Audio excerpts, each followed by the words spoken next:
নিজে হাতে সবজি লাগানো, আবার সেই সবজি নিজে হাতে নিজে উঠিয়ে খাওয়া জিনিসটা অনেক বেশি আনন্দের। কিছুদিন আগেই এখানে একদম জঙ্গলে পরিপূর্ণ ছিল।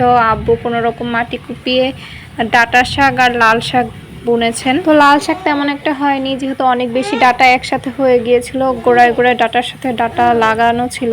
তো এভাবে নাকি ডাঁটা বড় হয় না, সেজন্য ডাঁটাকে অনেক বেছে আলগা করে দিতে হয়, প্রায় একটার থেকে আরেকটা যাতে অনেক বেশি দূরে হয়, সেরকম হলে ডাঁটা নাকি অনেক বেশি ভালো হয়। তো সেজন্য সকাল সকাল আম্মু আমাদের পাঠিয়েছিল এই মিশনে যে যাও ডাঁটার ক্ষেত পুরো পরিষ্কার করে তুলে নিয়ে আসো, ডাঁটা শাক রান্না করবো, যাতে একটার থেকে আরেকটা গাছ একটু দূরে হয়, তাহলে ডাঁটা অনেক সুন্দর হবে। আর ডাঁটার পাশাপাশি এখানে মিষ্টি কুমড়া গাছ আছে অনেকগুলো, আর অনেকগুলো পুঁইশাক গাছও আছে।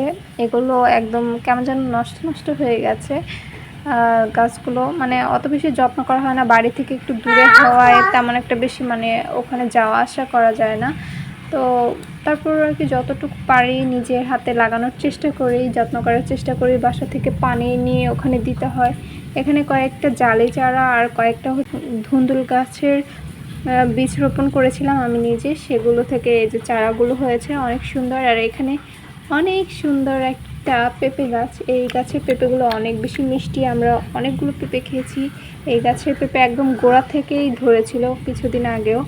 আর এখন অনেক বেশি রোদ চলে এসেছিলো, আর আমার পক্ষে এগুলো করা সম্ভব না, তাই আমি চলে এসেছিলাম। এদিকে আমার ভাই নিজে একা একাই যতটুকু পেরেছে ততটুকু করে নিয়ে এসেছে।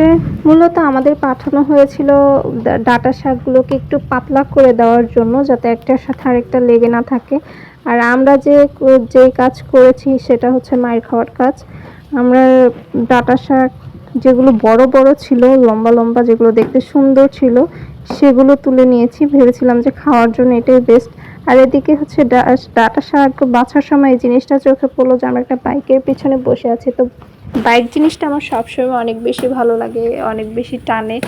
তো কিন্তু এত বেশি দুর্ভাগ্য আমাদের, যখন বাইক চালানোর বয়স শেষ হয়ে যাবে সেই সময় হয়তো বাইক কেনার ক্ষমতা হবে এরকম। এই জন্য এইসব শখই থেকে যায়। এদিকে আমার শাক বাছা শেষ হতেই আমি এগুলো আম্মুর হাতে হ্যান্ড ওভার করে দিয়েছি, কারণ এই পর্যন্তই আমার কাজ ছিল, আমি আর এর বেশি কাজ করতে পারবো না। দেন আম্মু শাক রান্না করেছিল, সাথে কাঁঠাল বিচির ভর্তা করেছিল। সকালবেলা এমনিতে ভাত খেতে ইচ্ছে করে না, কিন্তু সেই দিন অনেক বেশি মজা করে আমরা সবাই ভাত খেয়েছি, যেহেতু গাছের শাক। তো অনেক বেশি ভালো লেগেছে। আজকে এই পর্যন্তই, আল্লাহ হাফিজ।